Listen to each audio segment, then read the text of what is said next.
Pois é, pessoal. Hoje, dia 1º de agosto, esse é o nosso Café com Política, o nosso primeiro editorial do dia.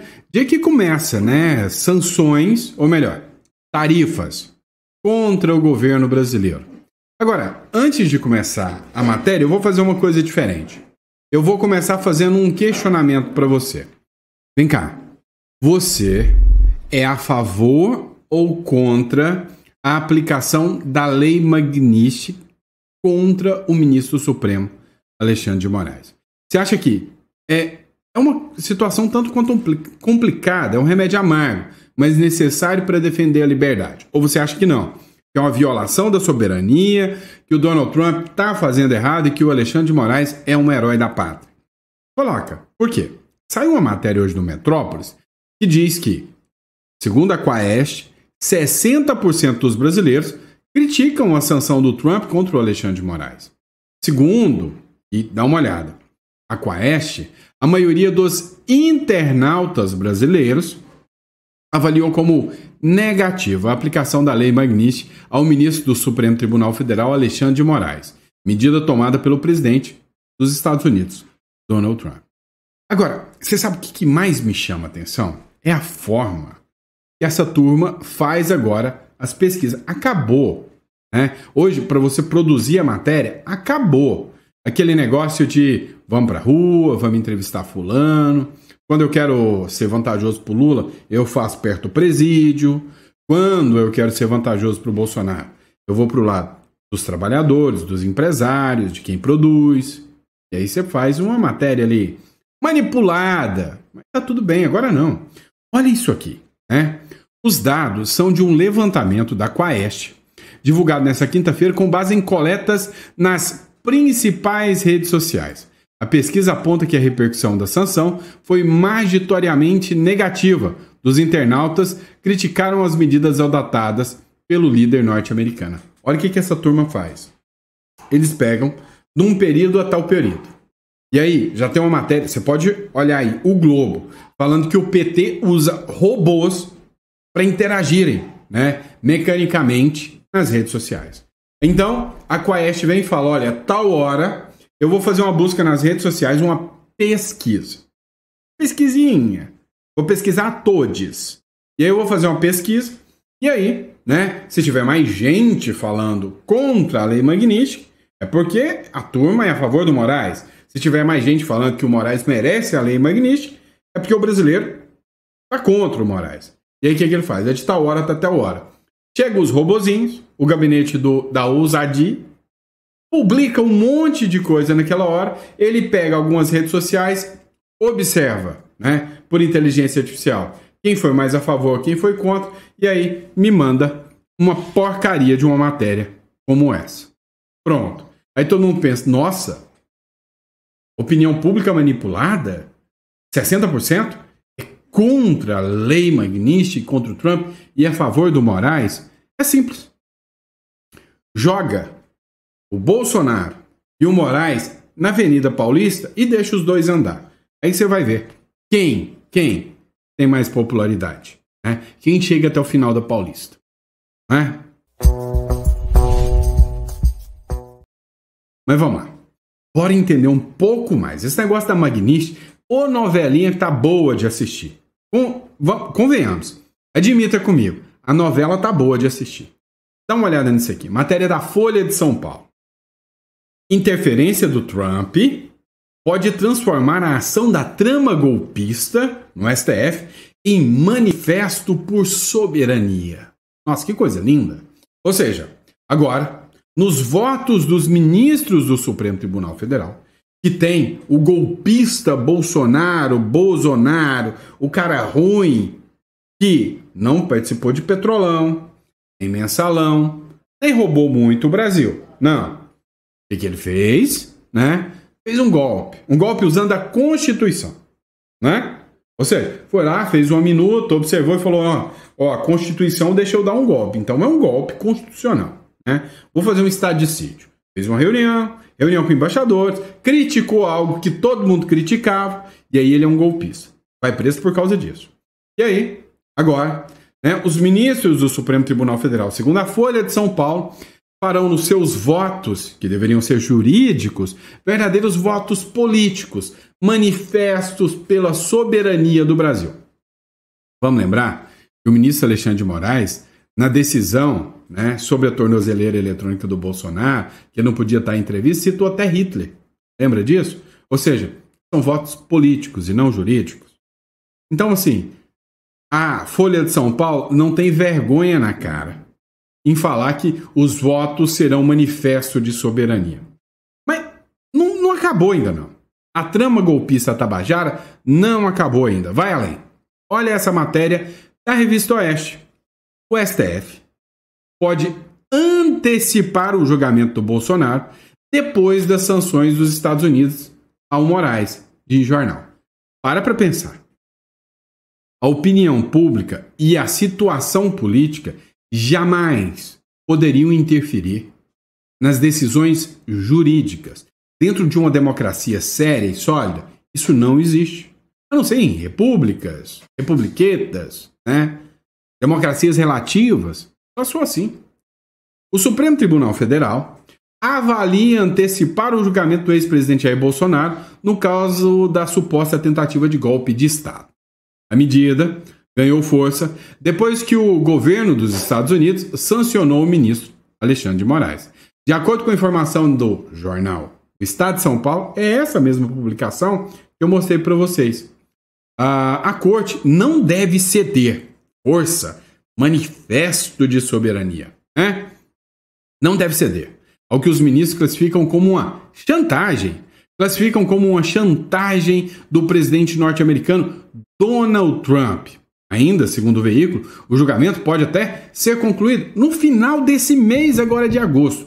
De hoje até o final de agosto, 30 dias, vai ser encerrada. A previsão inicial era que era só setembro, mas por questões políticas, o STF vai antecipar. Bravata, tá? O STF não confirmou isso, tá? É bravata da Folha de São Paulo. Agora, será que eles vão antecipar? Por mim, sinceramente, vou falar uma coisa, de novo vou deixar vocês bravos com o meu sincericídio, tá? Vocês vão ver a matéria do Diário 360, vocês vão entender o porquê, tá? Mas para mim, que votem já amanhã e mostrem quem vai condenar ou não o Bolsonaro. Porque na minha visão, a minha opinião, é que as sentenças já estão prontas. E aí eles só vão apresentar a sentença. E já que a sentença é política, vai antecipar uma decisão política. De quem? Do Donald Trump. Porque vem cá, o governo Trump planeja sanções graduais contra os ministros do STF, se votarem a favor do processo contra o Bolsonaro. Então, já que vai sancionar, sanciona logo, né? Então, deixem votar contra o Bolsonaro, porque vão votar. E aí, deixa eu ver o que o Trump vai fazer. Porque é o seguinte, alguém aí acha que o julgamento vai ser imparcial, com o devido processo legal, justo. Se acha, eu estou falando besteira. Agora, se já acha que a sentença está pronta, a hora que a sentença chegar, o Trump vai chegar chegando também. O governo Trump anunciou um plano estratégico de sanções graduais contra ministros do Supremo Tribunal Federal do Brasil, se votarem a favor do processo contra o ex-presidente Jair Bolsonaro, demonstrando apoio firme a aliados internacionais e a defesa da liberdade política.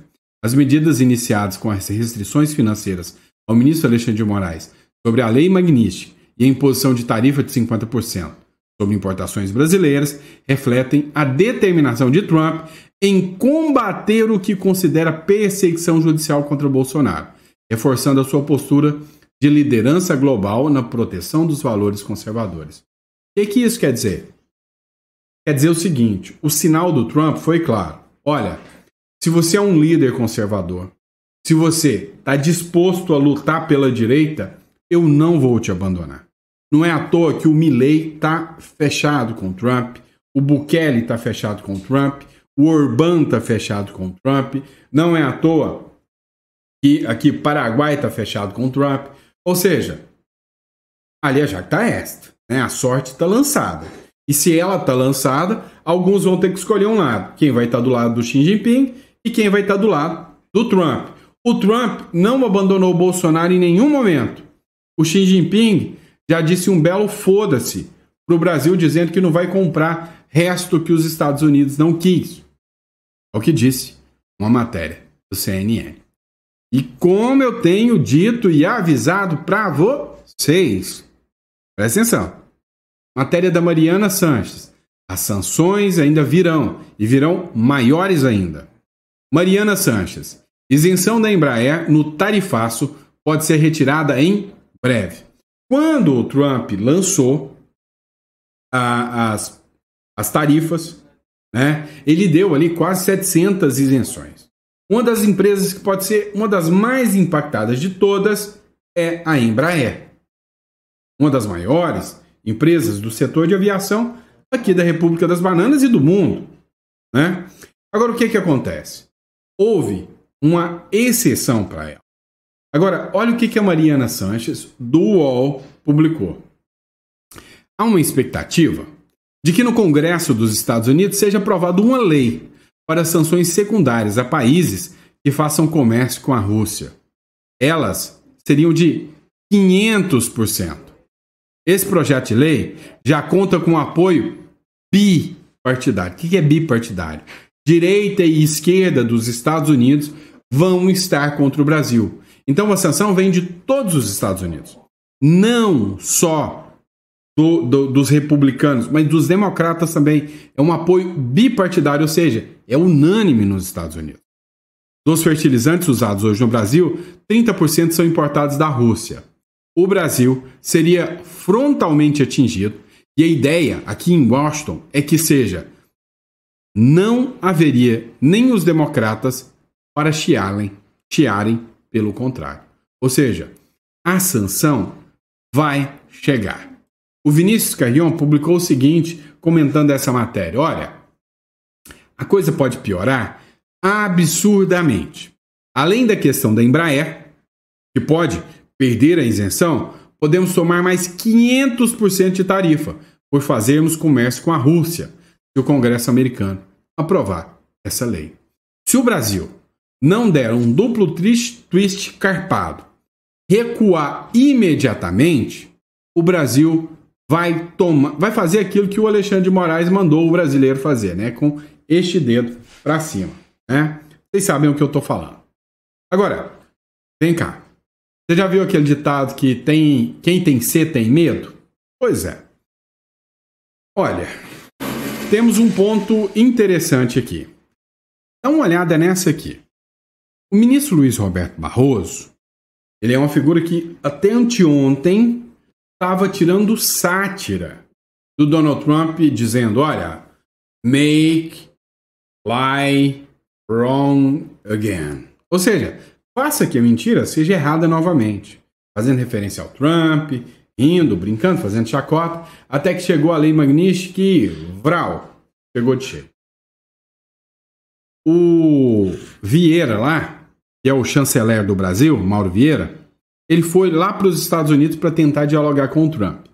Não conseguiu. Sabe o que ele fez? Foi para a ONU, em Nova York, fez reuniões bilaterais com palestinos, reuniões bilaterais com a turma do Irã e blá, blá, blá, blá, blá, blá, e apoiou sanções contra Israel. Sanções militares contra Israel para que os países da ONU não dessem apoio à defesa de Israel, que é o principal aliado dos Estados Unidos. O Lula, de uma forma deplorável, vergonhosa, vexatória, humilhante para o povo brasileiro, assinou um decreto que tira o Brasil da aliança para a memória do Holocausto, ou seja, uma memória para relembrar o Holocausto e ter uma aliança com o povo judeu. O Lula saiu. O Lula, que é uma pessoa não grata entre o povo de Israel. Adivinha quem apareceu para rebater o Lula pela primeira vez? Barroso. Ministro Luiz Roberto Barroso pediu que o Brasil fique na aliança para a memória do Holocausto. O presidente do Supremo Tribunal Federal atua pessoalmente para mostrar ao governo Lula que a decisão de sair do grupo é prejudicial para o país. O Barroso ontem fez um vídeo, um ótimo vídeo, diga-se de passagem, digno de um verdadeiro presidente do Supremo Tribunal Federal, falando que não quer briga com os Estados Unidos, que vai seguir, né, o devido processo legal, tudo isso, digno de um presidente do Supremo. Só que, too late. Para mim, tarde demais. O Barroso vai recuar. Detalhe, um apartamento de 22 milhões já está na mira do Trump lá nos Estados Unidos. Deputados europeus já pedem um cancelamento de bens de ministros do Supremo Tribunal Federal lá na Europa. Tem ministro que adora viajar para Lisboa, fazem eventos gigantescos em Lisboa. E aí? Isso é bom? Isso é ruim? O que eu digo para vocês? A verdade é que eles podem tentar transparecer a tranquilidade, mas não estão com tranquilidade nesse momento. Estão preocupados. Assim como nós, brasileiros, estamos morrendo de medo de como vai ficar a economia amanhã, eles estão morrendo de medo do que o Trump vai fazer amanhã.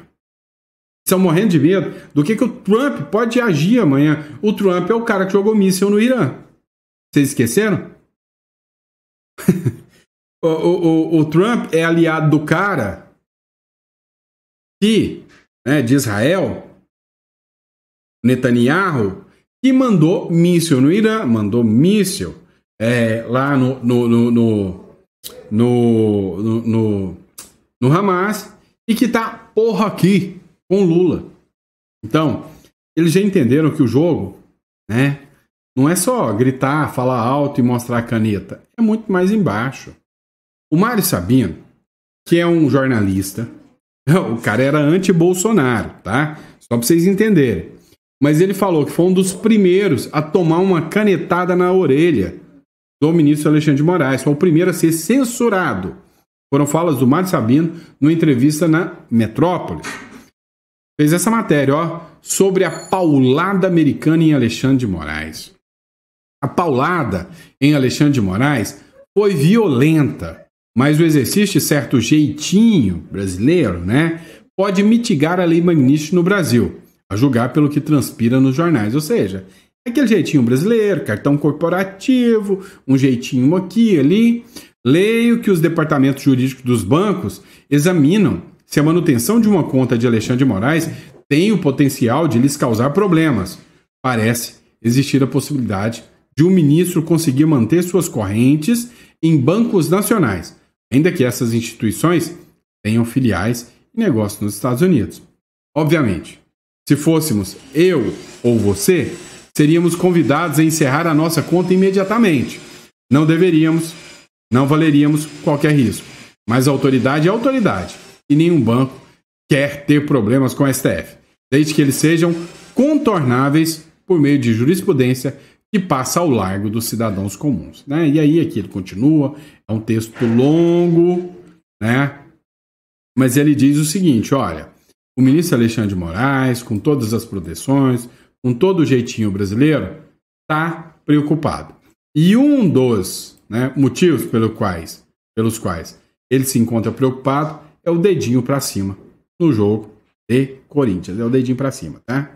Vocês sabem o que eu tô falando, mandando todo mundo tomate cru, né?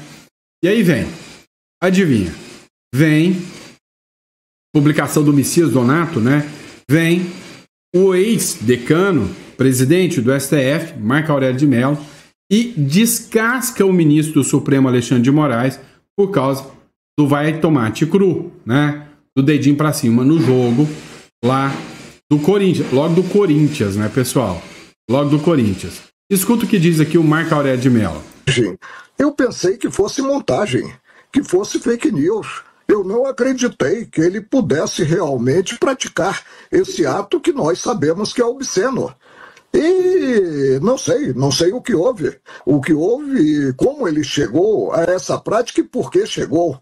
Nós tivemos no passado uma frase do atual presidente lá em Nova York que se virou para a manifestação, o manifestante, e disse perdeu o mané. Já foi uma extravagância ímpar. Agora chegasse, mediante um gesto, a um xingamento, qual é o período que nós estamos vivendo no país? Precisaremos fechar o país para balanço para ter uma correção de rumos? Eu creio que hoje o ministro Alexandre de Moraes deve estar super arrependido do que fez, de ter feito o gesto que fez em um local público. Agora, eu não queria estar na pele, evidentemente, do ministro Alexandre de Moraes. Eu, por exemplo, sempre saí à rua, sempre fui um homem de ir ao mercado, ir a um local público e jamais fui hostilizado. Hoje, os integrantes do Supremo, como quer, perderam a cidadania. Só que conseguem sair a público acompanhados de um contingente de seguranças. Alguma coisa está errada. Pois é. Alguém conta pra ele que tem muita coisa errada. O gesto do ministro Alexandre de Moraes gerou muita repercussão, né? O gesto, para quem está acompanhando, é esse aqui, ó, na parte de cima, aqui você vê, ó, viu? Tá? Levantou o dedinho para cima para todo mundo, vai tomate cru, né? E aí o ministro foi alvo de críticas também do advogado do Donald Trump. O cara, né, o americano falando em português aqui, né? Olha só. Mais uma irresponsabilidade do ministro do Supremo Tribunal Federal. Em relação à primeira pergunta, né, que é como avaliar o gesto do ministro, eu acho que continua na linha dele. Comportamento descontrolado, inflamatório, exagerado e tentando levar mais agressividade ainda. Obviamente se importou com o que aconteceu. Qualquer ser humano, para ser claro, qualquer ser humano se importaria com o que aconteceu. Não tem absolutamente nada de errado com isso, mas assim, o gesto grosseiro é mais uma irresponsabilidade do ministro do Supremo Tribunal Federal, assim como foram as ordens que mandou para Rumble 11 de julho, 2 dias depois da carta do presidente Trump, jogando uma granada para tentar evitar qualquer tipo de diálogo que possa levar a evitar o tarifaço, e assim como ele ter feito outras medidas, buscar apreensão na residência do ex-presidente Bolsonaro, enfim, sempre são ações provocadoras, agressivas, com pouco conteúdo, com pouco sustentamento. Pois é. Parece. As repercussões estão muito maiores do que os próprios ministros achavam. Vem cá, a Gazeta do Povo também fez uma publicação. O Lula diz que a sanção de Trump a Moraes é motivada por políticos que traem a pátria, né? Um dos fundamentos da democracia e do respeito aos direitos humanos no Brasil é a independência do Poder Judiciário, e qualquer tentativa de enfraquecê-lo constitui ameaça ao próprio regime democrático. Justiça não se negocia. Eu nunca vi uma frase tão imbecil como essa. Uma frase tão tosca como essa. Deixa eu explicar uma coisa para vocês. Acima do Poder Judiciário, o Poder Judiciário, que é um órgão, né? Um órgão. Justiça, como é conhecida como órgão judiciário, ela não busca fazer o que é certo, o bem comum da sociedade. Muito acima da dita justiça que não se negocia estão os direitos humanos, os direitos e garantias fundamentais. Esses sim não se negociam. O problema é que essa dita justiça ela é parcial. Afinal, se eu tenho aqui, né? Se eu tenho aqui R$1 milhão e eles resolvem entregar todo esse R$1 milhão para mim e deixa o meu coleguinha sem, para mim isso é justiça. Para mim foi bom. O meu colega vai se sentir injustiçado. Se vai tudo para ele, ele vai se sentir justiçado e eu injustiçado, né? A justiça é um sentimento, cá entre nós, subjetivo demais. Agora, os direitos humanos, não. O direito que eu tenho, por lei, de recorrer. O direito que eu tenho de manifestar a minha livre opinião do pensamento. Isso não. Isso não. Cá entre nós, né? Então, perderam totalmente a realidade, né? A noção dos fatos. Agora, é bom vocês olharem uma coisa, né? Virou meme, mas isso aqui não é meme. A Globo resolveu fazer algo que vai resolver todos os problemas do Brasil. Pegar o vice-presidente, o Alckmin, né? Eu sei, vocês esquecem que existe um vice-presidente. Vocês acham que é a Janja. Não é a Janja. É o Alckmin. Se bem que a Janja sumiu também. É o Alckmin. E o Alckmin foi, né, talvez uma das instituições mais famosas do Brasil Mentira. No mais você da Ana Maria Braga para tentar resolver o problema. E ali ele falou que o Lula já ficou preso.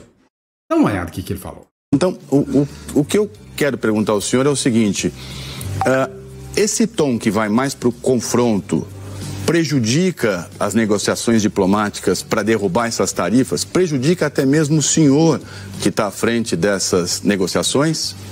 César Tralli, o presidente Lula tem deixado o seguinte, é inegociável a soberania do país. Quer dizer, não é possível porque um outro poder que você não tem como interferir, É bom lembrar que o presidente Lula... É bom lembrar que o presidente Lula não tem como interferir. Ele está o tempo inteiro interferindo no judiciário para agir contra o Bolsonaro. Ele está o tempo inteiro interferindo no judiciário para dar um canga no legislativo. O caso do IOF é um exemplo. Ou não é? Estou mentindo? Estou falando besteira? Então, não tem como ele interferir. Não tem.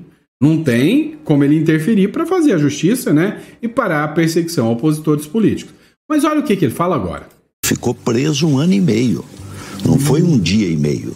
Ficou 1 ano e meio preso e nunca quis derrubar a democracia nem o poder judiciário. É outro poder. Eu entendi. Opa. Vem cá. O Lula ficou preso 1 ano e meio, nunca quis derrubar a democracia e nem o poder judiciário. Não, né? Ele que falou que quer vingar dessa gente. Vocês esqueceram disso. Deixa eu lembrar só uma coisa. O Alckmin não conhece, não é do tempo dele. Mas teve uma época que tinha um teatrinho das tesouras, tá? E aí tinha um opositor que se dizia de direita, o centro-direita e o da esquerda. E aí, um certo opositor do Lula disse que o Lula voltaria à cena do crime. Eu acho que o Alckmin não sabe quem é que falou isso. Vocês sabem quem falou? Lula vai voltar à cena do crime? Avisa pro Alckmin quem que falou isso, que eu acho que ele não sabe. Agora, vocês precisam entender um pouco. Quando eles falam o presidente Lula ficou preso por mais de 1 ano, não pode esquecer. Mensalão, Petrolão, os maiores escândalos de corrupção do mundo que aconteceram aqui na República das Bananas. E não tem nada a ver com minuta de Bolsonaro. Porque fez reunião. Não. Roubar uma nação inteira, igual a Nadine Heredia, que o Lula fez questão de ir lá buscar no Peru e trazer uma corrupta para cá, igual a Cristina Kirchner, que o Lula fez questão de ir lá violar a soberania da justiça argentina e dizer Cristina livre, né? Agora eu digo para vocês, sabe de uma coisa? O Lula foi preso por corrupção. É bem diferente do Bolsonaro. Não me venha com chorumelas. E aí eu concordava com o opositor do Lula, que disse que ele voltaria à cena do crime, não com o vice-presidente. Acho que são pessoas diferentes, né?